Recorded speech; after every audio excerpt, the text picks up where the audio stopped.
Boa tarde a todos, sejam bem-vindos a mais um seminário de Física Aplicada com acelerador de partícula. Na tarde de hoje nós recebemos o Dr. Gabriel Ozés, ele se doutorou pela Universidade de São Paulo. Atualmente ele é pós-doc, junto com a professora Márcia Rizzuto, e ele tem um trabalho bastante interessante a respeito de análise de processo de fossilização, né, e do estudo dos fósseis em si.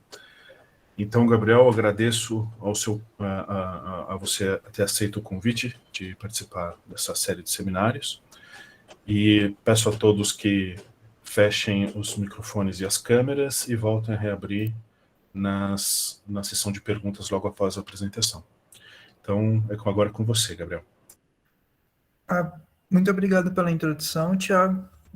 Eu gostaria de iniciar a apresentação agradecendo a oportunidade de apresentar um pouco do trabalho, né, do nosso grupo.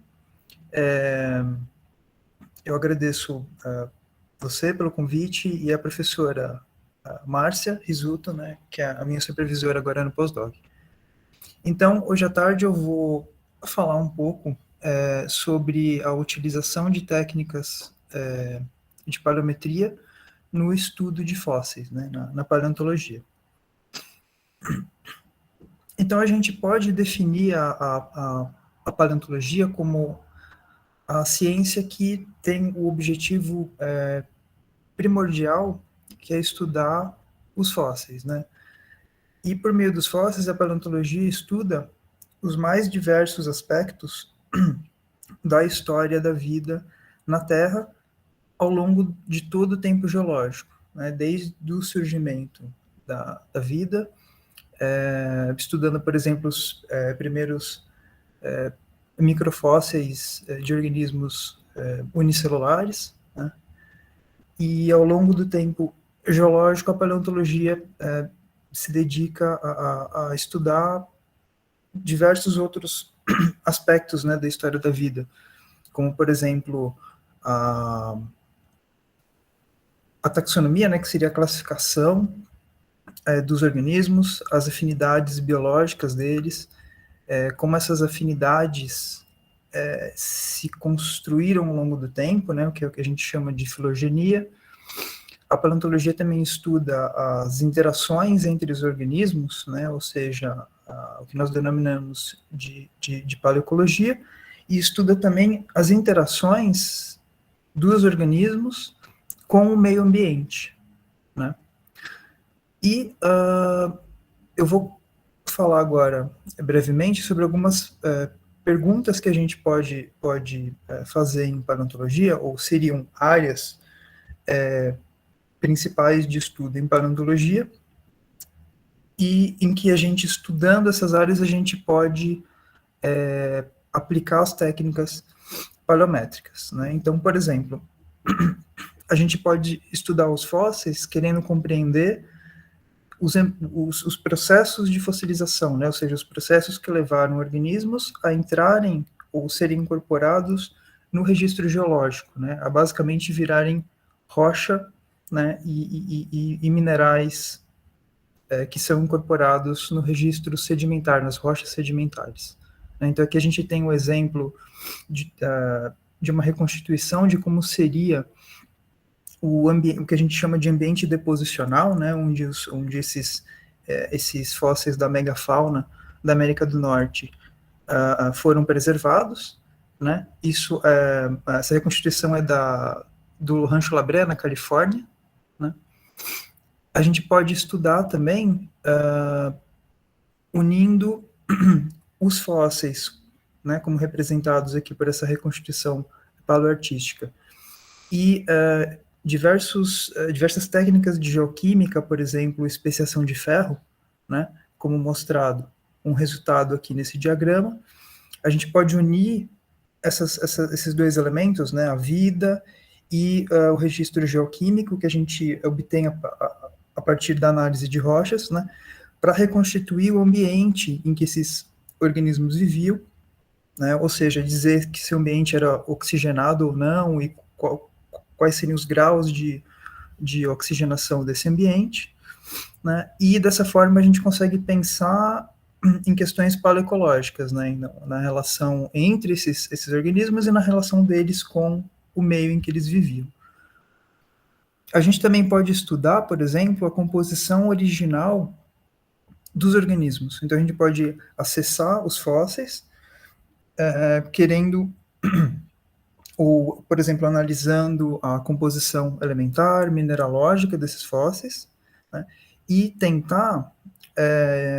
tentar testar se o que a gente mede no fóssil, né, é proveniente de um processo de alteração durante o processo de fossilização ou se reflete a composição original desses organismos, né? E nesse caso desse organismo do final do período de Acarano, de aproximadamente ali no intervalo, compreendido entre o intervalo de 555 e 541 milhões de anos atrás, a gente pode fazer uma série de análises desse fóssil chamado Namacalatos, né, para determinar qual que era a composição original, qual que era a mineralogia do esqueleto, como esses minerais se organizavam no esqueleto. Isso é importante para a gente pensar, por exemplo, na afinidade biológica, né, desse organismo. E a gente pode também, por exemplo, perguntar como que era a morfologia original do organismo que se fossilizou, né? Então aqui a gente tem um exemplo completamente diferente desses outros fósseis mais antigos, né, que é um exemplo de um dinossauro, e a gente pode, por exemplo, através de tomografia, observar, né, e mapear o interior da caixa craniana desse dinossauro, né, e dessa forma reconstituir como seria a morfologia tridimensional do cérebro desse dinossauro. Né, dessa forma, os paleontólogos que estudam dinossauros, eles podem inferir comportamento, como, por exemplo, a capacidade olfativa, a acuidade visual, né, e outros diversos comportamentos que podem ter influência na paleoecologia, por exemplo, desses dinossauros. Então, como que a gente acessa perguntas tão diversas e de modo variado, né, em níveis de aprofundamento em cada uma dessas áreas da paleontologia, né? A gente faz isso por meio da paleometria. Então, a paleometria a gente pode considerar como uma área profundamente interdisciplinar que vai unir conceitos, né, e técnicas da física e da química com todo o rol de perguntas que a gente tem na paleontologia, nas geociências como um todo, mas especificamente na paleontologia, né? E essa abordagem, ela é profundamente tecnológica, né?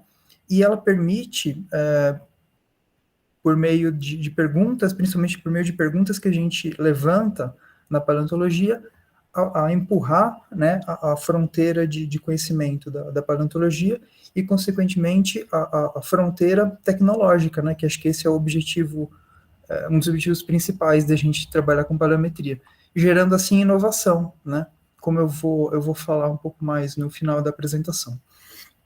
Então, a gente pode definir a paleometria como uma aplicação de técnicas analíticas, por exemplo, de imagem, microscopia, técnicas espectroscópicas e geoquímicas, né? Em muitos casos, são não destrutivas, então, preferencialmente, a gente procura aplicar técnicas não destrutivas, né, para investigar os fósseis, né? Então, como eu disse, ela tem uma abordagem extremamente interdisciplinar, e isso tem permitido que antigas questões da paleontologia sejam respondidas com um grau completamente diferente de sofisticação, né, no que tange principalmente a resolução, maior resolução espacial de análise e maior acurácia e maior sensibilidade na determinação da composição química e mineralógica das amostras. Então, basicamente, dessa forma é que a gente consegue responder aquelas questões todas, ou procura, né, responder aquelas questões todas que eu comentei anteriormente. Então, ao invés de separar a apresentação por técnicas, né, específicas, ou por perguntas que a gente pode responder, eu procurei colocar alguns artigos do nosso grupo, mais ao final, mas também de outros grupos, né, aí pelo mundo, grupos de pesquisa, de forma a mostrar, primeiro, as aplicações, né, as possibilidades de aplicação das técnicas para responder questões em paleontologia, para mostrar as limitações de algumas dessas técnicas, né, dependendo da pergunta que a gente quer responder, e, consequentemente, eu gostaria de mostrar, então, que a partir dessas limitações a gente consegue trabalhar de forma complementar, né, com diversas técnicas para responder as questões que a gente está investigando. Então, para iniciar essa parte da apresentação, né, eu mostro aqui para vocês o fóssil do Archaeopteryx, né, que é considerado um ancestral das aves. Esse fóssil ele vem de calcários muito finos, né, do Jurássico da Alemanha, ali então do meio da era Cenozoica, né? E os autores desse estudo, que eu cito aqui, eles mapearam esse fóssil, né, com fluorescência de raio-x, né, com fonte de luz síncrotron, né, foi feito num síncrotron, se eu não me engano, dos Estados Unidos, né, e foi possível observar a distribuição nos ossos do fósforo, né, como seria esperado, né, pela composição dos ossos mesmo. E uma coisa muito interessante, eles conseguiram diferenciar a distribuição espacial do cálcio, aqui predominante na matriz, né, que é um calcário, como eu disse, então é o que a gente espera mesmo. Mas o mais interessante ainda é que eles conseguiram avaliar que existe zinco na amostra, e esse zinco está distribuído nos ossos, né, e presente praticamente somente nos ossos do Archaeopteryx. E o que eles fizeram? Eles conseguiram medir as concentrações do zinco em diferentes elementos morfológicos do fóssil. Aí eles compararam essas concentrações com intervalos de concentração conhecido para aves atuais, e ocorreu uma sobreposição muito interessante, né, uma concordância muito interessante entre essas diferentes fontes de dado. Então, quer dizer, eles aplicaram uma técnica paleométrica que permitiu a gente ter ideia da composição original do fóssil e ainda mais, né, poder comparar com fósseis atuais e que são que têm um parentesco, né, com esses fósseis. Então, isso teria uma implicação paleobiológica, né, uma implicação evolutiva até. Bem, esse outro exemplo que mostra, também eu coloquei aqui uma imagem de como ficou, né, está ficando, né, o Sirius, o acelerador lá de Campinas, vinculado ao CNPEM. Esses mapas não foram obtidos lá, mas eu coloquei só para exemplificar, né, como seria o síncrotron aqui do Brasil. Então, esses outros autores, nesse outro estudo, eles mapearam também a distribuição elementar, no caso aqui o Itrio, né, com também fonte de luz síncrotron, por meio de fluorescência de raio-x, né. Então, eles conseguiram ver a distribuição desse elemento, que teria uma implicação paleoambiental, né, para o estudo deles.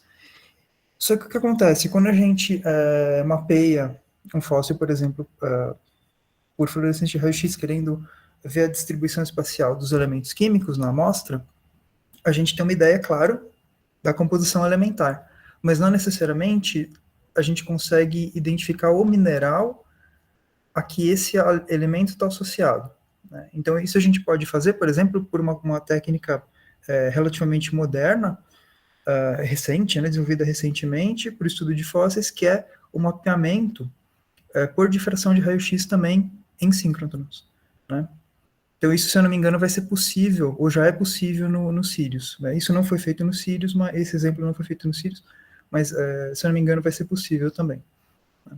Então, aqui eles conseguiram diferenciar filosilicados que compõem a matriz e a fluorapatita que preserva aqui os ossos do peixe.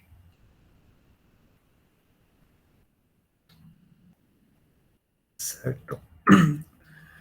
Então,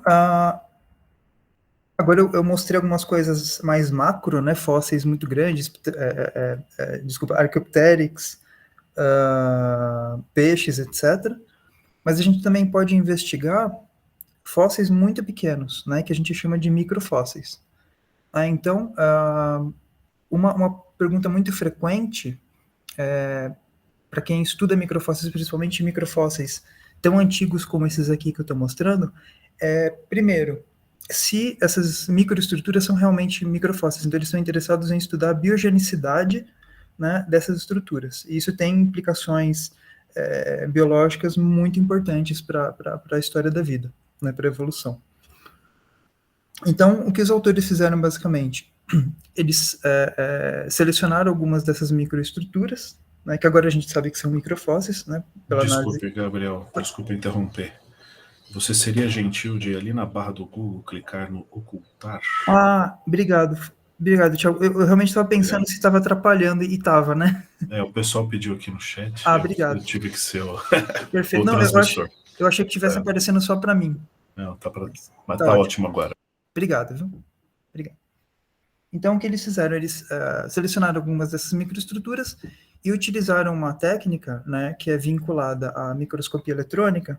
Aí eu mostro o equipamento em que é possível utilizar essa técnica. Esse equipamento é disponível no LN Nano, né, lá em Campinas, também vinculado ao CNPEM. E essa técnica é chamada de FIB, né, Focused Ion Beam. Então, basicamente, a gente pode usar um feixe iônico. No caso do LN Nano, se não me engano, é galho que eles usam, né, e realizar realmente fatias, né, desbastar mecanicamente a amostra em fatias nanométricas, com intervalos também nanométricos, depois juntar tudo isso, né, gerando uma imagem em 3 dimensões, e você pode rodar como se fosse uma tomografia com raios X, né, por exemplo. Então, a gente pode ver como seriam esses microfósseis.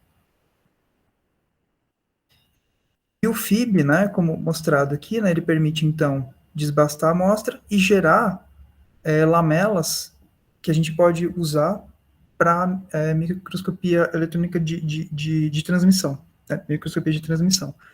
Então, indo para essa imagem G aqui, a gente pode ver uma fatia desse microfóssil, e se a gente fizer mapeamento por EDS, a gente consegue ver a distribuição de diferentes elementos químicos, né, na amostra, e isso é importante para testar, né, se essa amostra é um microfóssil, por exemplo. Certo. Então, eu mostrei algumas aplicações de microscopia eletrônica, falei no slide anterior sobre o EDS, né, que permite você mapear a distribuição elementar numa área de dimensões muito, muito pequenas, né, em alto nível de resolução espacial. Só que, novamente, né, a gente consegue mapear a distribuição de elementos, mas muitas vezes, se você não faz uma análise quantitativa e consegue reconstituir a fórmula do mineral que está presente ali, né, que você está medindo os elementos, você não consegue identificar necessariamente esse mineral, né?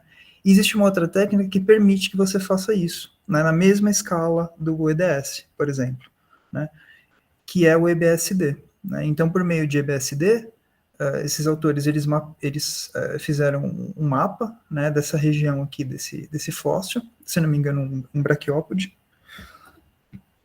que é um invertebrado, né, e conseguiram diferenciar duas fases minerais que constituem esse fóssil. Calcita em amarelo, né, em vermelho nesse mapa, e em verde aragonita, né, mostrando então que relictos, né, ou restos de cristais originais de aragonita, eles sobreviveram a processos de alteração, né, de recristalização, né, após o soterramento durante os processos de preservação desse fóssil. Né.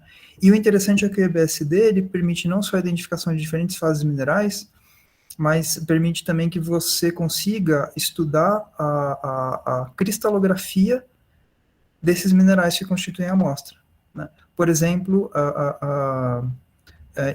analisando a orientação, né, de eixos desses cristais distribuídos na amostra. Então, a gente pode ver se existe ou não, de acordo com o padrão de cores, uma orientação preferencial desses cristais. Isso pode ter uma implicação, por exemplo, para quem estuda processos de biomineralização, né, de organismos que formam esqueletos. Né? Então, você pode analisar se existe uma orientação preferencial, por exemplo.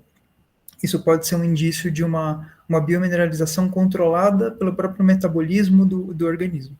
Aí você pode ver isso indiretamente por meio dessa técnica, né? Então é super, super interessante mesmo. E a gente pode, naqueles microfósseis que eu mostrei anteriormente, usar, por exemplo, o TOF-SIMS, né? E mapear, né? Gerar imagens da composição isotópica de alguns compostos cuja assinatura isotópica pode dar indícios de que sejam associados à atividade microbiana, por exemplo, ou a materiais biológicos. Isso é importante para aquela questão que eu comentei do teste da biogenicidade das estruturas que estão sendo estudadas. Né? Aqui outra técnica que é largamente usada na paleontologia e vem sendo cada vez mais usada, né, nos últimos anos, que é a microtomografia. Então aqui a gente tem um exemplo de um fóssil do Cretáceo da Bacia do Araripe, né, ali da região do Ceará, né, e a gente tem o exemplo desse fóssil, né, ele está extremamente bem preservado, né, fantástico, né, preservado em 3 dimensões, só que a gente não consegue acessar o interior desse fóssil para ver o que tem lá, né. E esses autores, a Lara Maldanis e colaboradores, fizeram imagens de microtomografia com fonte de luz síncrotron, de diversos espécimes dessa espécie de peixe, e conseguiram diferenciar diversas estruturas no interior, né, como, por exemplo, brânquias, né, aqui, se eu não me engano, seria, sim, tá aqui, né, seria as vísceras, né, seriam as vísceras, o intestinos, as escamas, né, em branco os ossos, e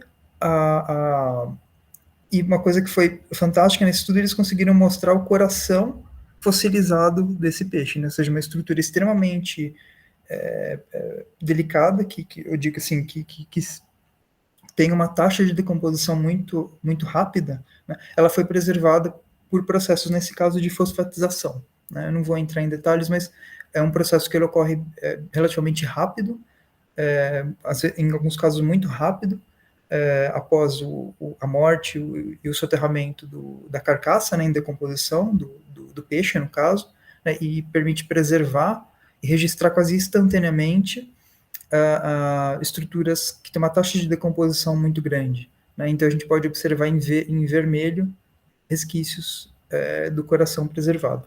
Isso é muito importante porque eles conseguiram então ver a morfologia do coração e comparar, né, por meio de um estudo filogenético, com o coração de outros grupos de peixe, né, e conseguiram, então, ter uma ideia melhor da evolução do coração dos peixes.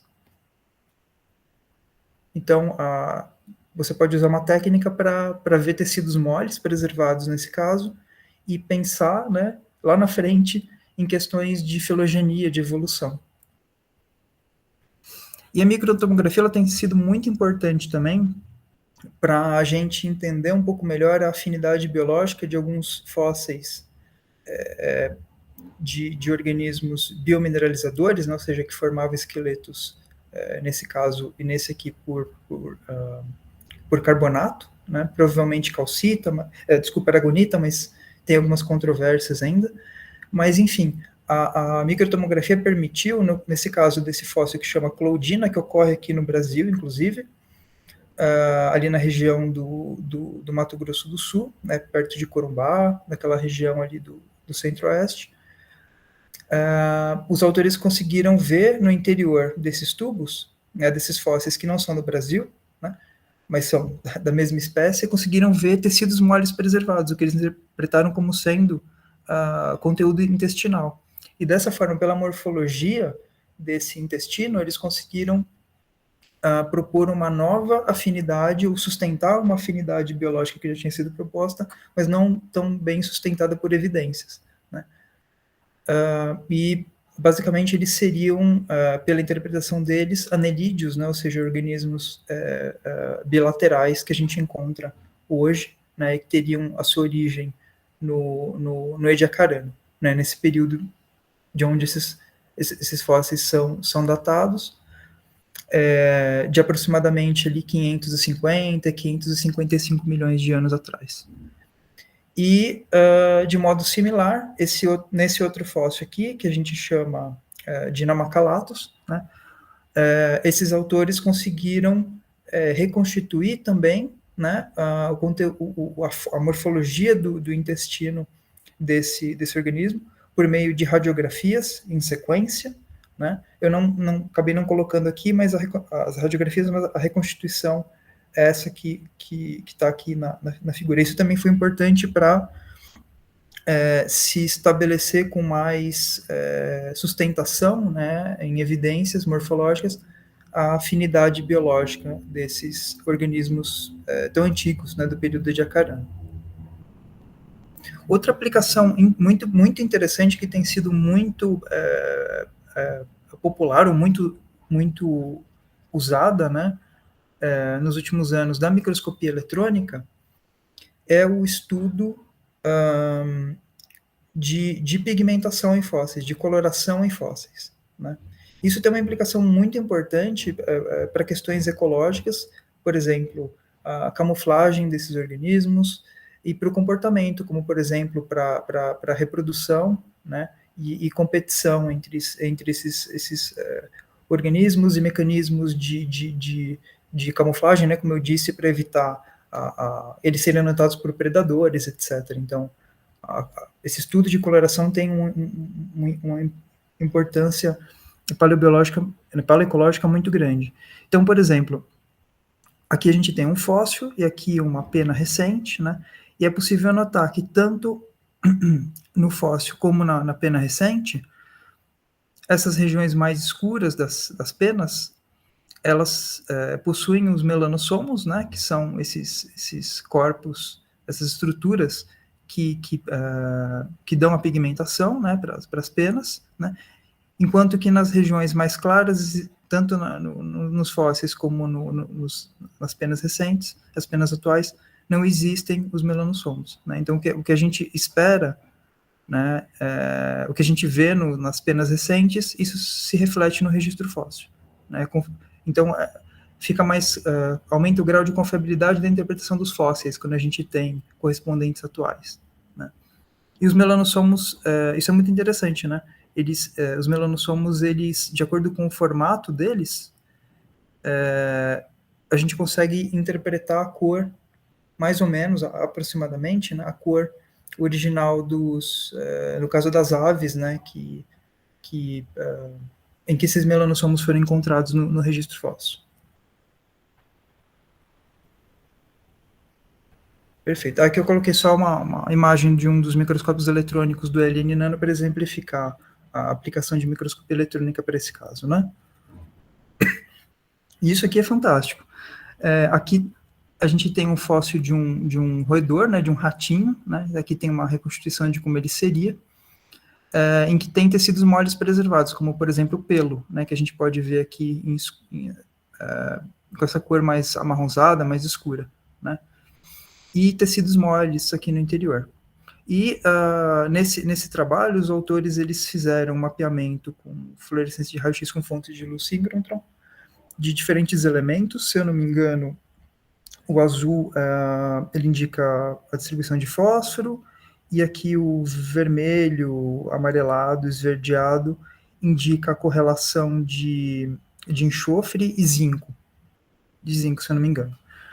Mas, enfim, e uma coisa muito interessante é que eles aplicaram a técnica de Shannis também, né, no síncrotron, em que eles fizeram as medidas, né, e eles compararam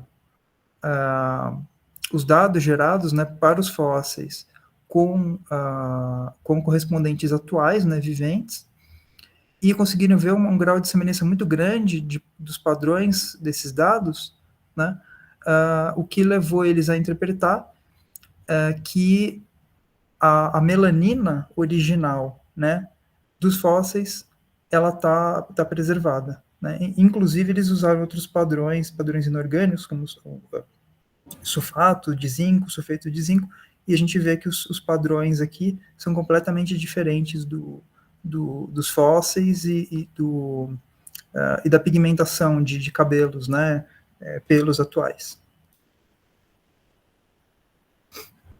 Esse outro caso também é muito interessante, né? Esse aqui é um fóssil do Cambriano, a marrela, ou marela, se eu não me engano, eu não lembro o nome exatamente.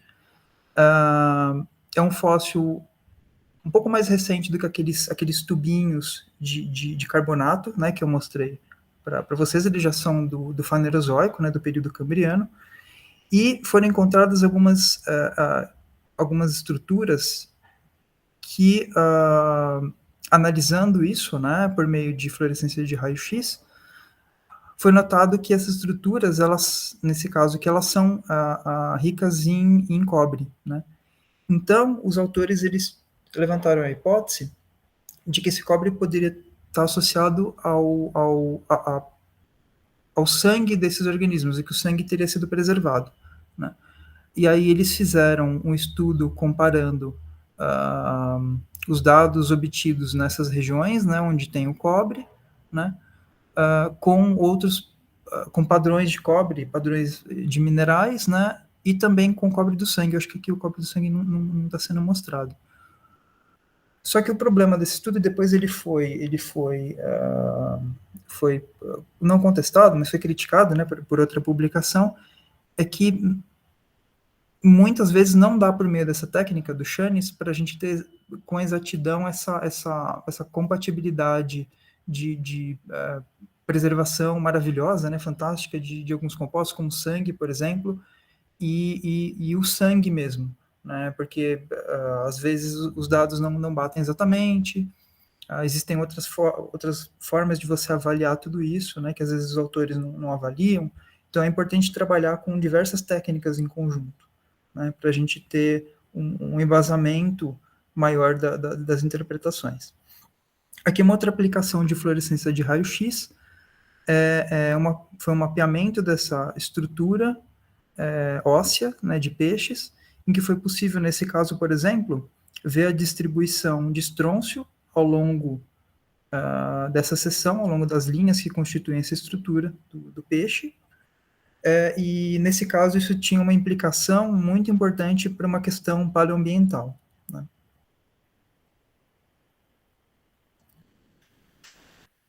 E um último exemplo aqui que eu coloquei da literatura foi esse trabalho da Flávia Calefo, que atualmente está trabalhando, ela é pós-doc do Sirius, né, lá do CNPq, em Campinas, e ela, por meio de diversas técnicas que ela aplicou para o estudo, para a caracterização de ritmitos, né, que são rochas formadas, não são exatamente essas da figura, mas a ideia é mais ou menos essa, são rochas formadas por laminações que se repetem, né, e que, no caso, teriam sido formadas num ambiente lacustre, pelo que eu lembro do artigo. Mas, enfim, o que ela queria testar era se existia alguma influência biológica para a formação dessas rochas, né? Então, ela analisou o ferro como um biomarcador de processos biológicos, e por meio da aplicação de diversas técnicas, algumas que eu já comentei na apresentação, ela mostrou que sim, que muito provavelmente o ferro ele funciona como uma forma de você traçar processos biológicos nessas rochas. Isso foi importante porque ela propôs um novo modelo de sedimentologia, ou seja, de formação de rochas desse depósito geológico, né, estabelecendo, propondo uma dinâmica diferente da que era pensada anteriormente, né? Então, quer dizer, a gente analisando rochas também, a gente pode ter uma ideia de processos geológicos, né, e a relação desses processos com a vida, né. Uma outra aplicação da paleometria, né, é num ramo que está em muito crescimento também na paleontologia, que é a taxonomia experimental, né. Então, o que seria a taxonomia experimental? Ela é a forma que a gente tem de reconstituir processos de fossilização no laboratório. Então, por meio de reconstituição, por exemplo, num aquário, né, do sedimento, né, em que um fóssil teria sido formado, das condições de pH, de salinidade, né, e a reconstituição da química da água, né, e se você colocar ali uma carcaça de um bicho atual que possua alguma afinidade biológica ou até mesmo uma composição parecida com o fóssil que você está estudando, você consegue simular o processo de fossilização como se você voltasse no tempo, né, e você contasse a história do processo de fossilização. Isso tem uma importância, claro, aqui, desculpa, o errinho de ortografia, mas tem uma implicação, claro, para a preservação dos fósseis, né, em si, né, os processos de fossilização, mas também para a taxonomia e para a filogenia, para a relação desses organismos. Por quê? Porque, às vezes, o que acontece?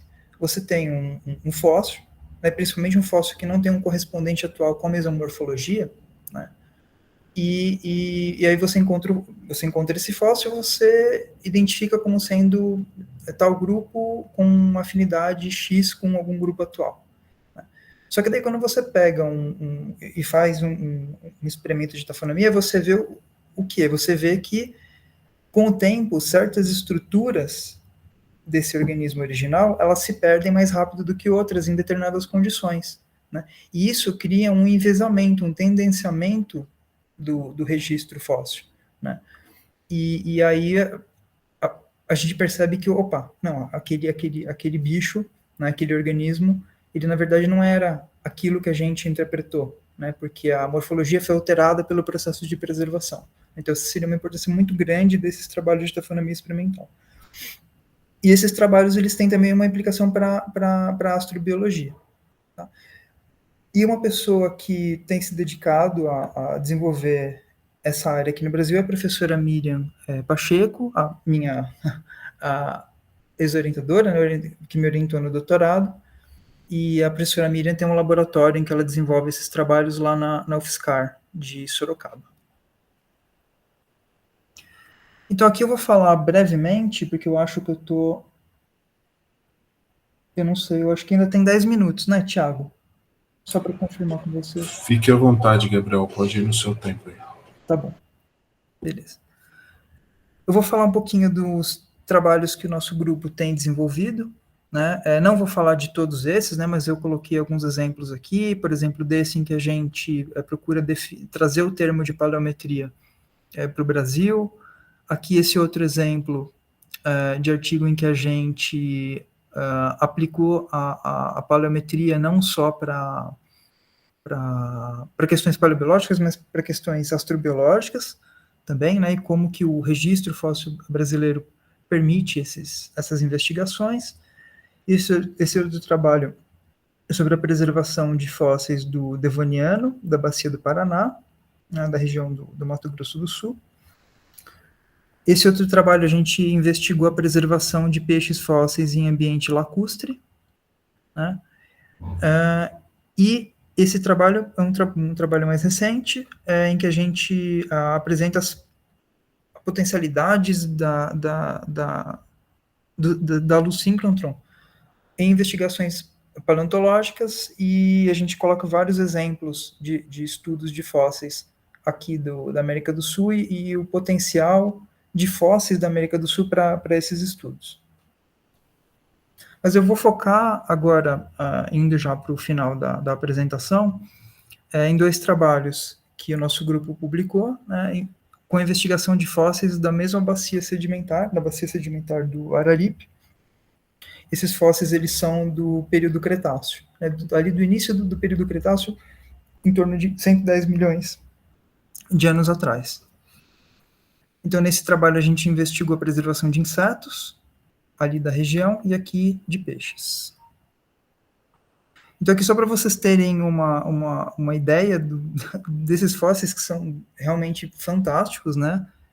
São fósseis de artrópodes aqui aracnídeos, aqui insetos da bacia do Araripe. Alguns preservam até padrões de coloração, como a gente pode ver aqui nos olhos, no corpo deles, e nas asas, né? Como a gente pode ver aqui nessas imagens. Então, é bem importante estudar como que esses organismos foram preservados dessa forma, né? Por exemplo, conservando detalhes morfológicos, né, e detalhes de coloração que são extremamente importantes para estudos de afinidade desses grupos, né, e estudos de paleoecologia, e, enfim, vários outros, né. Então, quer dizer, o estudo da preservação, ele acaba sendo importante, claro, para a gente entender os processos de preservação, mas também para entender como que fósseis com tanto conteúdo biológico preservado se formaram, né? Então, aqui eu coloco um exemplo dos afloramentos, que também são dignos de capa de livro, dessa unidade geológica. Então, aqui a gente pode ver o nível, né, de calcário laminado de onde esses fósseis são provenientes. Então, aí a gente conseguiu estabelecer que a preservação desses fósseis ela é uma preservação excepcional, né, conservando até fibras musculares, como a gente pode ver aqui, por meio de dois processos principais de preservação, né, por piritização, né, ou seja, a formação do mineral pirita, né, que é um sulfeto de ferro, e por querogenização. O querogênio seria basicamente uma forma estável da matéria orgânica, né, que passou por processos de alteração, de maturação durante o tempo geológico, né, e essa forma mais estável da matéria orgânica foi a que restou e preserva os fósseis atualmente. Então aqui a gente tem um exemplo de cristais de pirita, né, que preservam o esqueleto desses insetos, no caso. A gente, para caracterizar os insetos fósseis, a gente aplicou também algumas outras técnicas, como fluorescência de raio-x com equipamento de bancada, né, no laboratório da professora Márcia Risuto. E aqui é um pouquinho complicado, as siglas estão um pouquinho complicadas, eu não coloquei o que elas significam, mas se a gente observar, por exemplo, esse IPA, né, e o EMA, o IPA foi uma medida realizada no interior desse fóssil, né, e o EMA é uma medida realizada na matriz, ou seja, fora do fóssil, né, na rocha mesmo. E se a gente compara essas duas cores, a azul com a rosa, né, o lilás, acho que rosa, né, azul e rosa, a gente pode notar uma diferença, né, do sinal aqui, da intensidade do cálcio, né, e do ferro, por exemplo. Então, a gente vê que o cálcio está mais presente na matriz, né, como seria esperado. E uma coisa muito interessante é que o ferro está mais presente ali no fóssil, né, o que é uma outra evidência desses processos de piritização, né. Então, a gente consegue rastrear a pirita e os processos de alteração dela por meio da distribuição de ferro. E como eu disse nos slides anteriores, né, aqui a gente tem uma ideia da distribuição elementar. Mas se a gente faz análise com essa outra técnica aqui de espectroscopia Raman, microespectroscopia Raman, a gente consegue identificar a mineralogia desses fósseis, né? No caso aqui, se a gente analisar essas bandas diagnósticas, a gente pode interpretar que esses fósseis atualmente estão preservados por óxidos e hidróxidos de ferro, né, que um dia foram o mineral pirita, como a gente pode ver pela forma deles. Então, se a gente une um trabalho de microscopia eletrônica com um trabalho que seria de geoquímica, né, a gente consegue ter uma ideia da evolução da mineralogia com os processos de alteração, né, com o tempo. Aqui exemplos, né, do equipamento de bancada, equipamento de fluorescência de raio-x e do espectrômetro Raman. A gente fala que é um equipamento micro, de análise micro Raman, porque tem um microscópio acoplado. A gente pode colocar lâminas e amostras aqui. E a gente também realizou mapas elementares por meio de Pixie no LAMF, em colaboração com o professor Tiago. E também a gente conseguiu ver a distribuição de diversos elementos que são importantes para a gente interpretar esse processo de fossilização, né, como a gente pode ver aqui nessa imagem. E aqui eu tirei essa foto aqui do site do laboratório, né, do LANF, e por sorte eu achei uma foto lá com um peixe que foi analisado. Foi analisado no laboratório. Esse peixe também é dessa mesma unidade geológica, que inclusive é parecido, não é da mesma espécie, mas o tipo de preservação é muito parecido com esse outro que eu vou mostrar de peixes que constituem aquele segundo artigo, né, que eu mostrei anteriormente, que é um artigo também do nosso grupo. Então a gente pode ver que esses peixes também têm um grau excepcional de preservação, né, com musculatura preservada, por exemplo, ao longo da coluna. Então se a gente der um zoom aqui, a gente pode ver as fibras musculares formando feixes musculares, né, ao redor da coluna, das vértebras, né, constituindo aqui a coluna do peixe. E se a gente aumentar aqui o zoom, a gente pode ver o que parece ser um núcleo de uma fibra, de uma célula muscular preservada, né? Também por essas bolinhas que são aqueles cristalzinhos de pirita que eu mostrei anteriormente. E também a gente encontra em conexão aqui à coluna, em alguns pontos, exemplos de preservação de tendão, né? Então a preservação é simplesmente fantástica nesses fósseis. E quando a gente faz lâmina deles, a gente consegue ver, né, o tecido conjuntivo, né, que é o tecido que articula os ossos, né, como a gente pode ver nessa sequência de imagens, né, e micro estruturinhas que formam essas fibras, como a gente pode ver nesses outros cortes aqui, né, e escamas também muito bem preservadas, né, na pele. Isso a gente vê por microscopia de luz transmitida, né, microscopia convencional.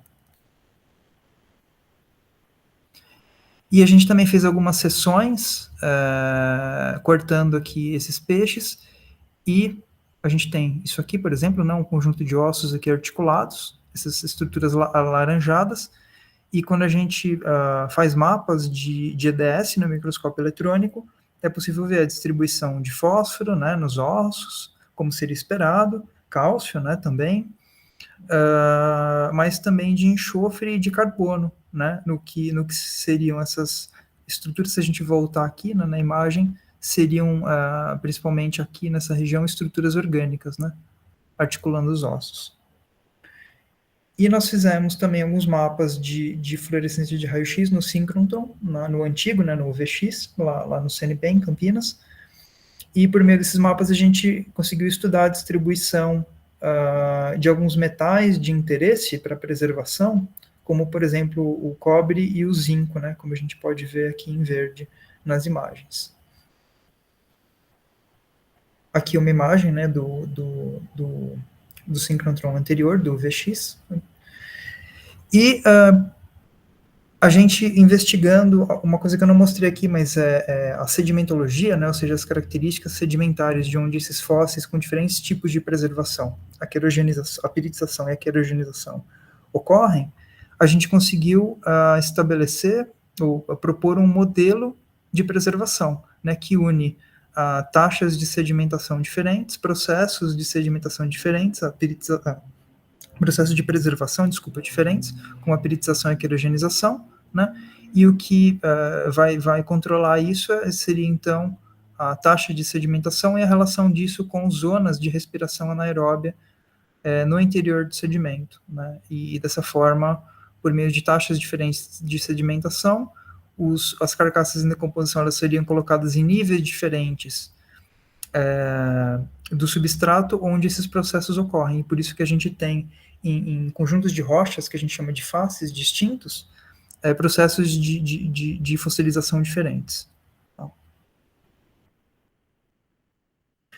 E vou falar aqui brevemente, durante o meu doutorado, eu saí um pouco ali do Cretáceo, né, estudando esses insetos, esses peixes, e eu fui para o período de Acarana, ou seja, de 110 milhões de anos, eu fui estudar fósseis de aproximadamente 540 milhões de anos, né?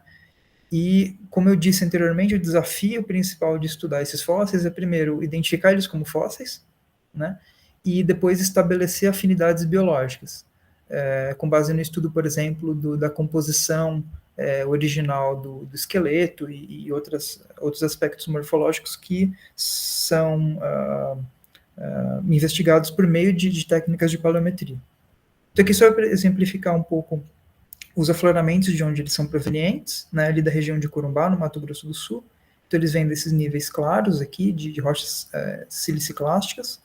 Aqui um exemplo de um dos fósseis que eu estudei, da Corumbela, e aqui algumas outras imagens de afloramentos. Então, aqui, eu ainda não, algumas coisas eu ainda não publiquei, outras estão submetidas, mas são os próximos trabalhos que vão sair desses estudos do doutorado, né? Então, a gente usou técnicas paleométricas para investigar processos de formação do esqueleto desses animais, desses primeiros animais, qual seria o impacto disso, né, no registro sedimentar, aspectos de ecologia, condições ambientais e processos de fossilização em si. E já finalizando a apresentação, eu gostaria de deixar aqui algumas informações hoje, né? Do que a gente pode até discutir isso depois junto, né? Mas quais seriam os caminhos da paleometria, né? Então, eu acho que uma coisa que seria muito importante de ser feita seria estabelecer protocolos de análise para diferentes objetivos em paleontologia, né? E aí a gente coloca, a gente pode dizer as perguntas, né, em paleontologia. Então, aqui, para cada pergunta, como eu mostrei, né, ao longo da apresentação, existe um guarda-chuva de técnicas que a gente pode aplicar. Então, seria o estabelecimento de protocolos de aplicação dessas técnicas para diferentes perguntas em paleontologia. Né? Acho que isso ajudaria muito a gente saber, de forma sistemática, o que a gente já tem de técnica para responder as perguntas que a gente quer responder e quais precisam ser desenvolvidas com as perguntas que a gente tem ou as perguntas que ainda vão surgir, né? E outra coisa importante seria gerar mais inovação, né, de técnicas, né, de tecnologia. Então, para isso a gente precisaria primeiro, né, primeiro conhecer bem as técnicas, as suas aplicações, limitações, e como elas são complementares, né, de forma a superar as limitações de cada uma delas, né, que foi o que eu tentei mais ou menos mostrar ao longo da apresentação. Aí a gente precisa fazer perguntas que precisam de desenvolvimento de novas técnicas, perguntas essencialmente paleontológicas, né, e em colaboração com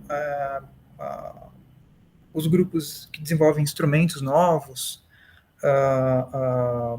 métodos de análise, instrumentos novos e sistemas de processamento de dados, então desenvolver essas tecnologias para responder essas perguntas que nós paleontólogos temos. Né? E uma coisa que eu tenho interesse, e é uma das coisas que estou planejando desenvolver no pós-doutorado e nos próximos tempos, é em colaboração com o grupo do IF, né, investigar a incorporação de elementos em fósseis, né, e tentar entender o significado disso, né. E isso tem uma implicação, por exemplo, para entender a composição original de alguns fósseis e pode ter uma implicação também paleoambiental. E uma das coisas que a gente está pensando em desenvolver por meio de PIXI, investigar a concentração, ou pelo menos a distribuição relativa de elementos ao longo em diferentes níveis de profundidade numa amostra, sem precisar serrar essa amostra, preparar destrutivamente, né?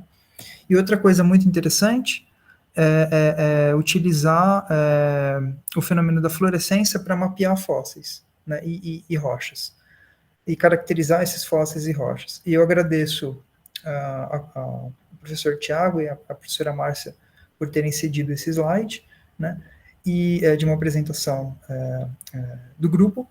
E esse slide ele mostra aqui um daqueles insetos, né, mapeados por PIXI. Então a gente pode ver aqui a distribuição do manganês e do cálcio, né? E por meio desse padrão, ou dessa referência aqui da literatura, foi possível montar um mapa, né, de fluorescência, considerando a calcita com dopante de manganês 2+, né, e dessa forma caracterizar tanto a matriz, né, ao redor do fóssil, quanto o fóssil em si. Então, é uma outra estratégia de mapeamento que pode ser seguida para a caracterização de algumas amostras. Então, eu gostaria de terminar a apresentação colocando aqui imagens e a identificação de todas as pessoas que me ajudaram, e me desculpem se eu acabei esquecendo alguém, mas foi muita gente mesmo, ao longo desses anos todos, né, no desenvolvimento das perguntas em paleontologia e como aplicar as técnicas para responder essas perguntas. Então, tem algumas pessoas que, por exemplo, sempre me ajudaram com a obtenção dos fósseis, né, pessoas que sempre me inspiraram muito, todas elas, colaboradores de longa data, aqui mais algumas pessoas, né, a lista é muito grande. Então, eu espero que todos tenham sido contemplados aqui nessas imagens. Eu gostaria de agradecer também a todas essas instituições que sempre deram muito apoio para o trabalho, né, e agradecer, por fim, a atenção, né, e o tempo de todos vocês hoje. E desculpa por ter estourado o tempo. Obrigado. Obrigado, Gabriel. Bastante interessante. Eu fiquei particularmente curioso com o que você apresentou a respeito dos ensaios de fossilização em laboratório. Depois eu vou pedir para você falar um pouquinho mais sobre isso. Eu queria saber se alguém tem perguntas para o Gabriel.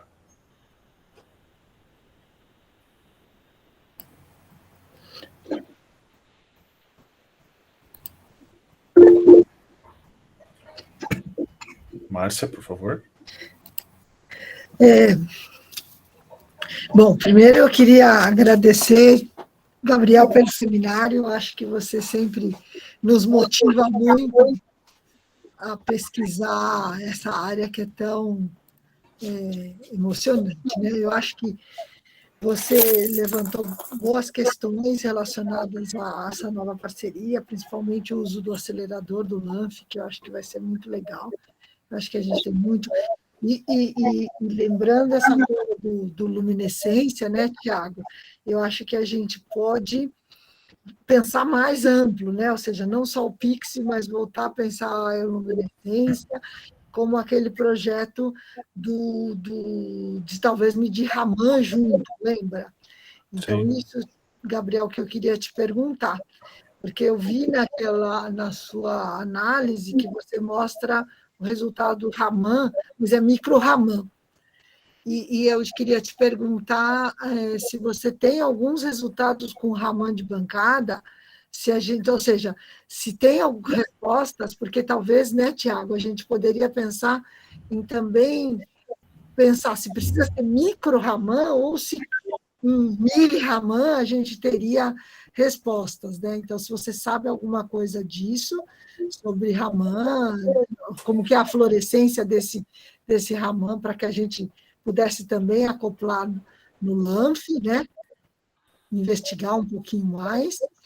E aí, outra pergunta que eu tenho é sobre o FIB, sobre o Focus Ion Beam.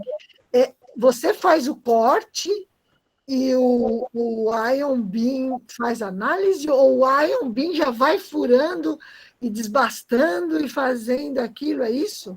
Isso, eu vou começar pela segunda pergunta, Tá. Que eu lembro mais. Exatamente, basicamente o feixe, ele vai desbastando mecanicamente, vai comendo, né? Vai como se fosse polindo a amostra, né? E aí o microscópio eletrônico ele faz a imagem, né? Por exemplo, por elétrons secundários. Então, o equipamento, inclusive do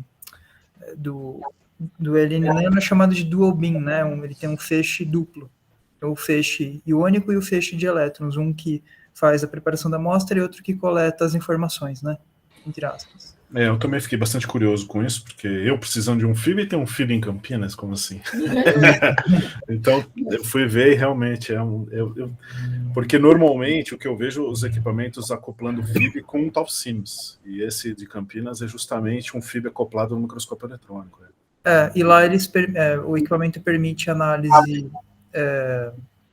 de elétrons secundários, retroespalhados, de difração por elétrons retroespalhados, BSD, né, se não me engano, a descrição da sigla,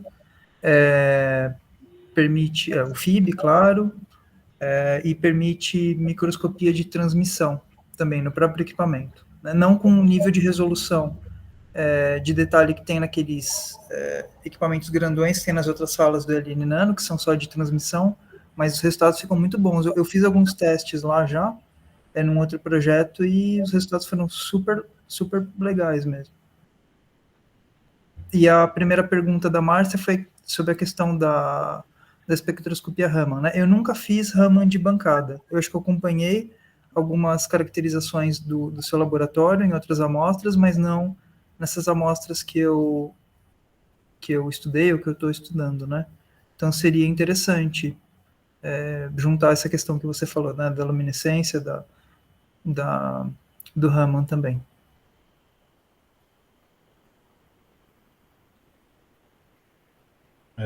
Algum outro comentário, Márcio?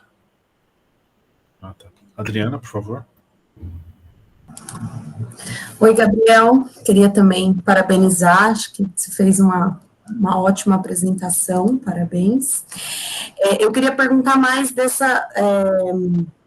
desse final que você falou em relação aí às perspectivas para a área, que era uma coisa que eu já ia perguntar, mas a dúvida que ficou as perguntas paleométricas que existem hoje, as técnicas já dão conta de responder, e se não, o que ainda se tem que desenvolver, porque você falou que precisa de novas perguntas, mas a minha dúvida as técnicas estão dando conta de responder o que existe hoje, ou onde há lacunas ainda para serem respondidas, coisas que precisam ser aprimoradas em termos de resolução, ou de não ser destrutiva, porque o FIB, por exemplo, né, ele vai te dar informações, mas ele é destrutivo. Sim. Então, aonde que você vê aí, a mais curto prazo, talvez, pontos potenciais para trabalho? É uma ótima pergunta. Desenvolvimento de técnica, né? Isso. Sim, eu entendi. Eu acho que pelo menos as perguntas, não todas, mas muitas das perguntas que a gente faz, já existem técnicas que vão dar conta disso. O que acontece é que, às vezes, o processo de acessar esses equipamentos, essas tecnologias, é um pouco complicado. Ou por questão de distância, ou por N fatores, né? Então, acho que, às vezes, a gente não precisa de equipamentos super sofisticados, de laboratórios super sofisticados para responder essas questões, se a gente fizer algumas adaptações, algumas inovações em equipamentos que estão já mais próximos da gente. Acho que esse poderia ser um caminho a ser seguido. E isso geraria inovação de qualquer forma, eu acredito. Agora, devem existir algumas questões que a gente ainda não tem como responder por limitação de técnica. Por exemplo, tem uma questão interessante ali do final do Jacarano, que é a distribuição de fósseis com esses esqueletos, né, com minerais, em diferentes tipos de rocha, né, em rochas siliciclásticas, carbonáticas. E não está muito claro por que às vezes existe essa distribuição preferencial em rochas específicas. Existem diversas técnicas geoquímicas que a gente pode aplicar, mas por enquanto não para essa questão específica, né? Então, eu não sei se seria uma técnica tão paleométrica, seria uma técnica para você acessar a rocha em si, né? Você não está vendo fóssil, mas tem uma implicação biológica, por exemplo. E outro exemplo, eu acho que talvez a astrobiologia, né? Você desenvolve, ainda tem que ser desenvolvidas técnicas, talvez não a essência delas, né? Mas instrumentações, ou instrumentos específicos para você conseguir mandar para o espaço, por exemplo. São coisas que eu penso assim, mas eu vejo que eu tenho outros colegas aqui, se eles quiserem falar, tem uma pergunta tal, e isso não dá para responder com as técnicas que estão disponíveis, e a gente precisa desenvolver novas técnicas. Isso seria interessante também. Mas eu acho que até ficou mais claro para mim o que você conceitou como inovação também, porque não é a partir de um novo princípio, né? Mas dentro dessas adaptações, coisas que você de fato vai poder entregar nas diversas situações. Ou melhorar a resolução de análise, a sensibilidade de detecção de algum elemento químico, de algum mineral, ou técnicas que juntem tudo isso, que estão começando a ser desenvolvidas e estão disponíveis em alguns síncrotrons, por exemplo, unindo fluorescência de raio-x com difração. Acho que até pouco tempo, se eu não me engano, isso não era tão comum, e eu não sei se existe uma forma de você juntar essas coisas e fazer como se fosse uma tomografia. Eu ouvi falar que parece que em algum lugar existe isso, mas seria uma coisa super interessante também, né? Você juntar a fluorescência, a difração e fazer uma análise 3D de um fóssil sem ter que cortar, enfim, são algumas ideias. Miriam, você tem alguma pergunta, um comentário? Oi, Gabriel, parabéns pela apresentação. Obrigada por vocês terem me chamado também, muito feliz. Deixa eu te perguntar uma coisa assim, que você estava discutindo aí, a questão da inovação. Mas eu acho que um problema muito grande que a gente tem é ainda entender os limites das aplicações de algumas técnicas e a complementaridade entre elas. E daí vem essa questão da importância da parte experimental também, né? Da gente, porque o fóssil está na rocha sedimentar, geralmente, que é basicamente portal do inferno, né? Você encontra de tudo lá. Então, a gente começar a separar esses compostos, esses minerais, e entender as melhores formas de caracterização de cada um, para depois entender como que um atrapalha o outro na caracterização. Eu acho que aí entra essa parte importante da comunicação entre a parte experimental e a parte analítica. Exato, também, que né? É o que vocês estão fazendo agora, exatamente isso. Todos estamos fazendo, nós, né? Então, eu acho que é bem início de um caminho mesmo, mas eu acho que tem validade tanto para paleontologia quanto para astrobio. E eu só queria, assim, agradecer pelo convite de assistir e parabenizar você, dizer que eu estou muito orgulhosa do seu trabalho e muito feliz por vocês terem me convidado. Estou aqui correndo, mas eu quis assistir pelo menos para prestigiar um pouquinho. Então, parabéns aí. Obrigado, Liz. Ótimo, Miriam. A gente que agradece a sua participação. Manfredo, você tem perguntas? Gabriel, primeiro, parabéns pela palestra. Eu adorei. Você tem exemplos maravilhosos, até a detecção de cor via organização espacial, assim. Eu achei muito divertido essa parte das penas que você mostrou. Agora, você, pela tua experiência, sendo usuário tanto do síncrotron como do LAMF, eu vou fazer uma pergunta complicada para você, mas um pouco na direção. A Diana já sabe o que eu vou perguntar. Mas o que o síncrotron tem que o LAMF não tem? O que o LAMF tem que o síncrotron não tem? Ou seja, o que a gente pode melhorar para competir com o síncrotron? Ou você acha que não tem jeito competir com o síncrotron, mas essa luta está perdida? É uma pergunta difícil mesmo. Não diga. Eu também acho que é difícil. Mas é uma vantagem do LAMF. Agora, eu não sei como é que está a questão instrumental lá no Sirius, né? Mas, pelo que eu conversei com o Thiago, com a Márcia, é possível fazer as medidas no LAMF, fazer os mapas, por exemplo, com uma calibração de foco automática, né? E isso lá não era possível no UVX, né? Agora eu não sei como é que está.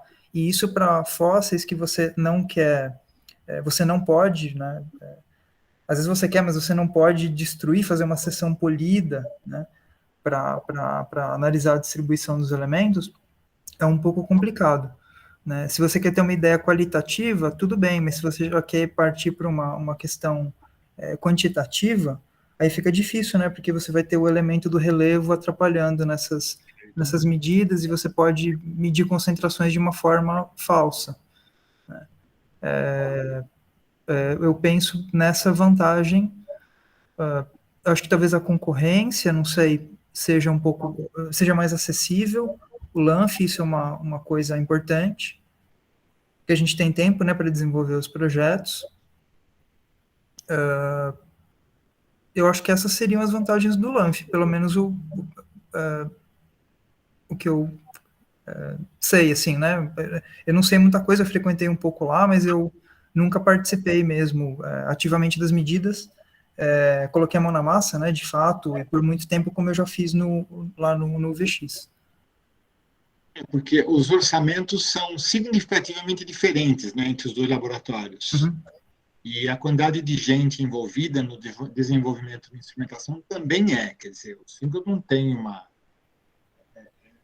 é outro mundo, né? Eu brinco que o Equador tem uma falha, ele desce até o síncrotron, dá volta, depois volta, e o síncrotron está no hemisfério norte, ele não está no hemisfério sul. Mas é por um ponto só, mas deixa para lá. Então, uma pergunta que a gente tem, e eu vivo discutindo isso com o Tiago, é uma discussão que eu, Tiago, Márcia, Neme, vivemos levando, né? Onde que a gente tem que ir, o que a gente pode aperfeiçoar, o que a gente deve fazer ou trazer, que permite trazer inovação para as medidas que você tem. Por exemplo, você falou do IBIL, daquela identificação do óxido de cálcio diretamente por luminescência. E nós estamos considerando de instalar isso em modo automático. É uma técnica, não é tão nova, né? Chama-se cadodoluminescência, quando você usa elétrons, com prótons, não é assim aquele maravilha, mas ela dá uma informação que, em geral, você não tem, ela começa a dar informação química num ambiente que a gente só tem informação atômica.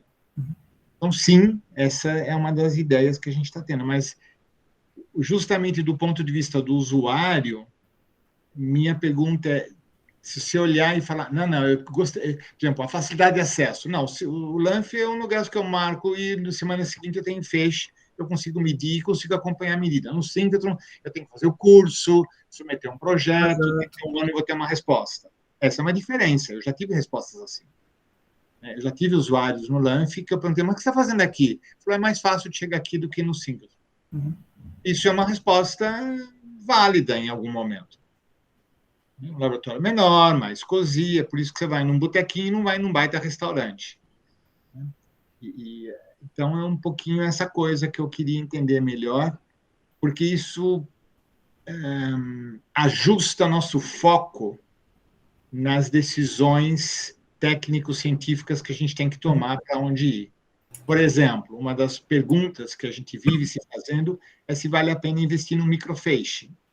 Eu acho que isso aí pensando numa vantagem do síncrotron, essa é uma grande vantagem. Acho que a Lisa vai concordar. Porque isso, dependendo do material que a gente estuda, a gente precisa realmente de uma boa resolução espacial nas medidas. Agora, se desse para combinar isso com isso que vocês já desenvolveram, desse foco automático, né?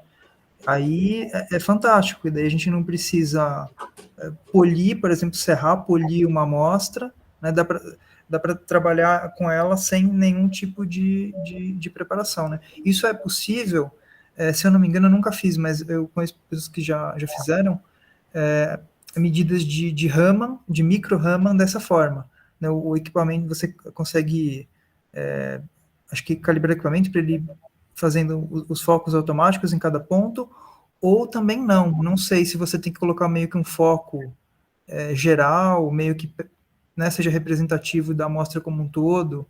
Então, acho que a Lisa vai saber falar isso melhor, porque ela tem mais experiência com o Raman.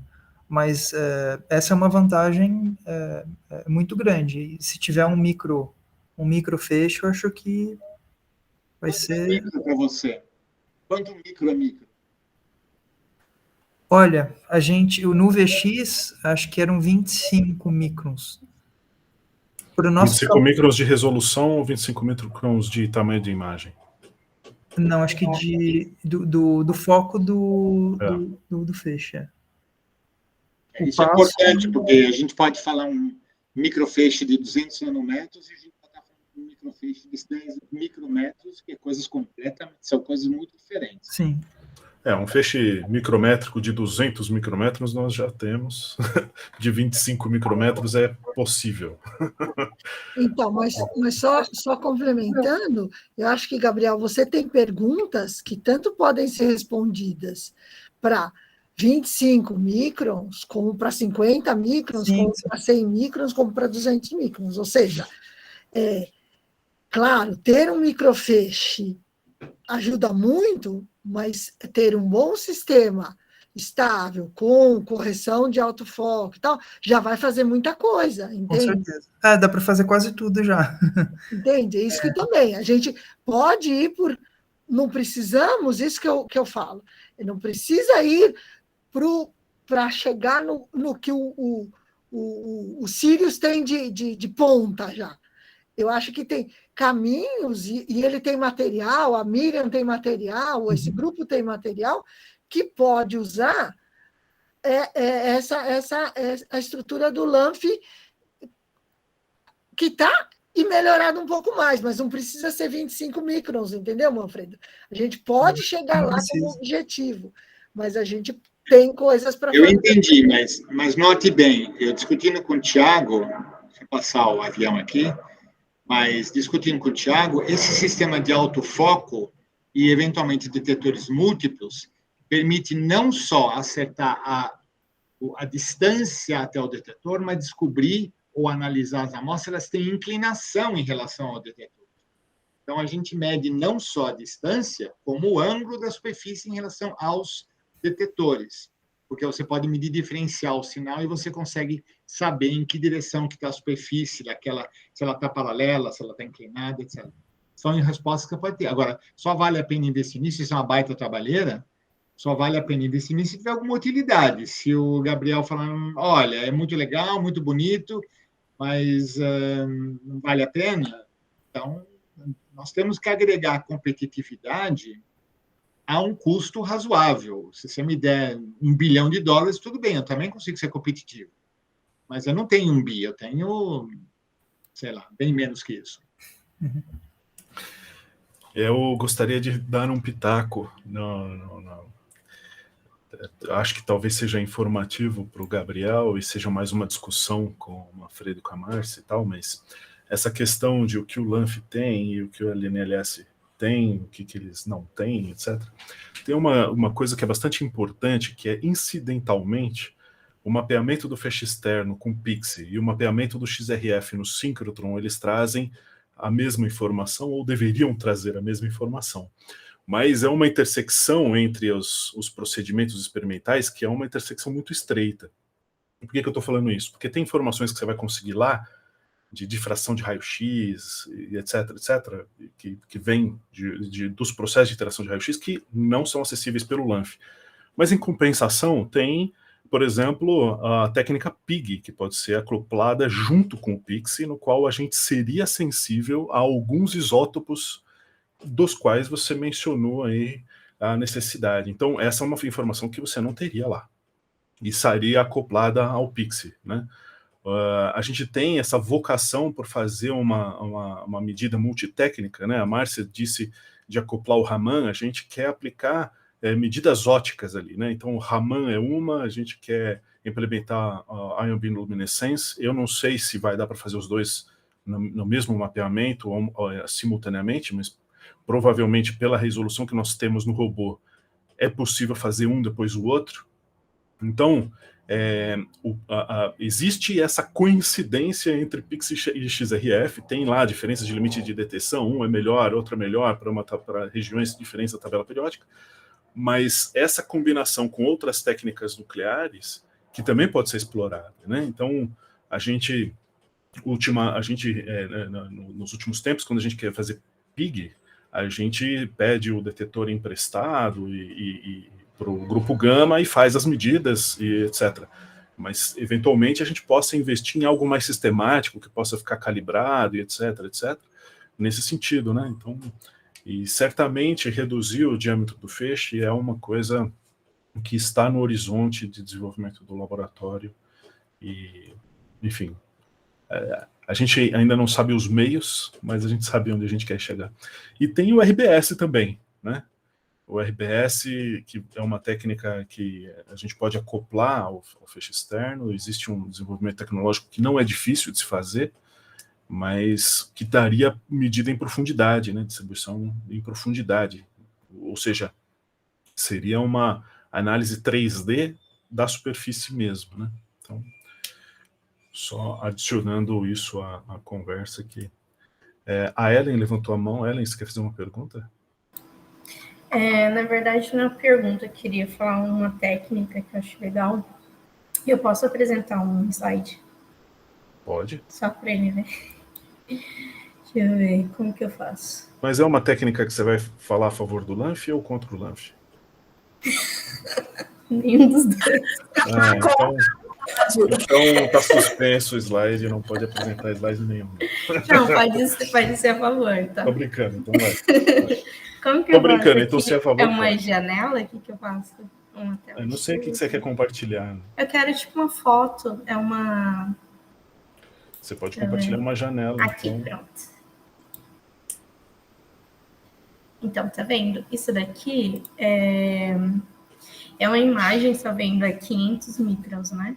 A resolução aqui. Não a resolução. Isso daqui é uma técnica bem simples, que é um raio-x de bancada, só que você ilumina a amostra inteira. E aí você tem informação micro, você processa no seu detetor, né? Que é um CD. E eu acho que isso daqui é uma coisa que você pode usar tanto o raio-x como fonte primária, né? Como você pode usar o feixe de prótons lá do LAMF. Em vez de a gente focar o feixe, a gente vai abrir o feixe, né? E aí, mas mesmo assim você consegue uma resolução micro da sua amostra. Você vê aqui, você consegue o detalhe aqui, isso aqui é uma abelha, né? Você consegue ver o detalhe aqui das asinhas, tá vendo? Eu acho que isso daqui também pode ser um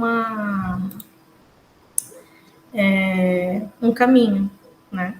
Mas nesse caso, você usa uma CCD e um pinhole, não é isso? Nesse caso, eu acho que a gente não usou pinhole, não. A gente usou vários frames. Você vai cortando o feixe. Entendeu? Mas você usou A CCD... Não, desculpa. O pinhole, na verdade, não é pinhole. Eu usei... Se você usa uma máscara, né, na câmera CCD, que ela é cheia digamos, de pinholes, né? É uma rede. Uhum. É uma ótica, né? Uhum. Aí, essa ótica, aí cada buraquinho, né? Seria cada pinhole. Aí, cada buraquinho, acho que é cerca de 13 microns, que é mais ou menos o mesmo tamanho do pixel da CCD. Entendeu? Entendi. Assim, é bem mais caro. Uma ótica dessa custa tipo 20 mil euros. Mas é bem mais barato do que você investir num microfeixe, né? É a ótica policapilar, né, Ellen? Isso, ótica policapilar. E aí, assim, com raio-x, que é um sistema de bancada, é mais rápido a medida. E só que com feixe de prótons, porque a gente tem uma corrente bem baixinha, né? Aí eu acho que seria mais viável no Pelletron, que tem uma corrente maior. Porque senão vai demorar, tipo, muito tempo para fazer uma imagem assim. Pô, isso que era o bom pro LAMF, isso aí?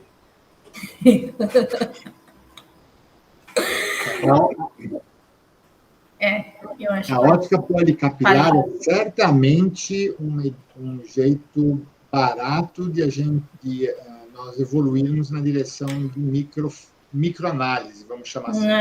Eu acho que a curto prazo, eu acho que é o mais barato, talvez. Né? É um jeito rápido de você, mas você precisa de um CCD. Mas isso daí, esses 20 mil euros que você falou, é só da ótica capilar. É só da ainda tem o sistema de detecção. Aí você tem que ter a CCD. A CCD também é, sei lá, 50 mil euros.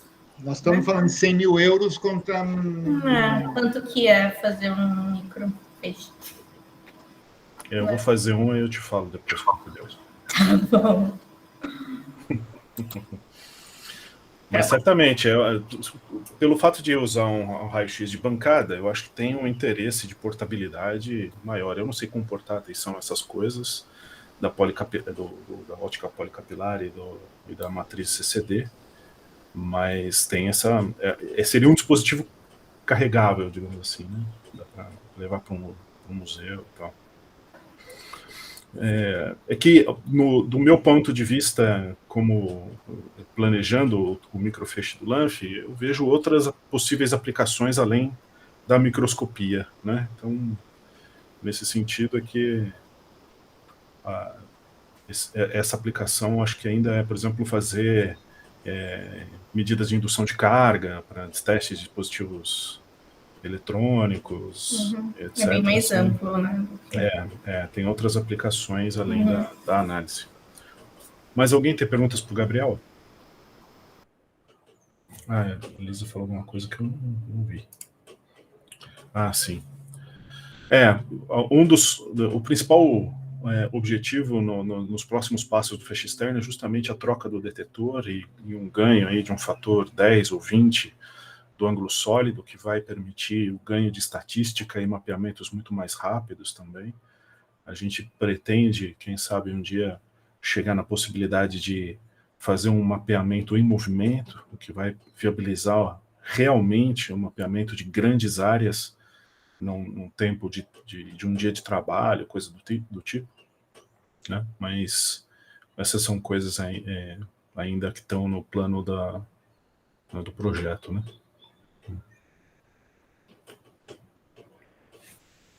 Mais alguém tem perguntas? Bom, então eu vou interromper a gravação.